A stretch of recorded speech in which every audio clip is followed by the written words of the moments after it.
പായസം ഉണ്ടാക്കുമെന്ന് അറിയാം, പക്ഷെ ഇത്രയും അടിപൊളിയാവും ഞാൻ ഒരിക്കലും വിചാരിച്ചില്ല കേട്ടോ.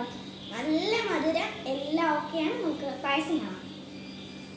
നേന്ത്രപ്പഴം പുഴുങ്ങിയിട്ട് അരച്ച്, ബാക്കി എന്താണെന്ന് ഞാൻ കണ്ടില്ല, അത്രയും മാത്രമേ ഞാൻ കണ്ടുള്ളൂ.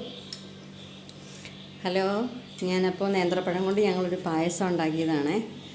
അപ്പോൾ അത് ശരിയാവോ ഇല്ലയോ എന്ന് അറിയില്ല. അതായത് ഞങ്ങൾ ഉണ്ടാക്കുന്നത്. അപ്പോൾ അത് ശരിയാവോ ഇല്ലയോ എന്ന് അറിയില്ലായിരുന്നു, അതുകൊണ്ട് ഞങ്ങൾ വീഡിയോ എടുത്തില്ല. പക്ഷേ ഉണ്ടാക്കി കഴിഞ്ഞപ്പോൾ നല്ല അടിപൊളിയാണ് കേട്ടോ. അപ്പോൾ ഇനി ഒരു ദിവസം അതിൻ്റെ നമുക്ക് വളരെ സിമ്പിളായിട്ട് ഉണ്ടാക്കാം, വീട്ടിൽ തന്നെ പെട്ടെന്ന് നമ്മുടെ വീട്ടിലുള്ള സാധനം വെച്ച്. പക്ഷെ നല്ല ടേസ്റ്റാണ്. ഒക്കെ വേണം. അപ്പം നല്ല അടിപൊളിയാണ്.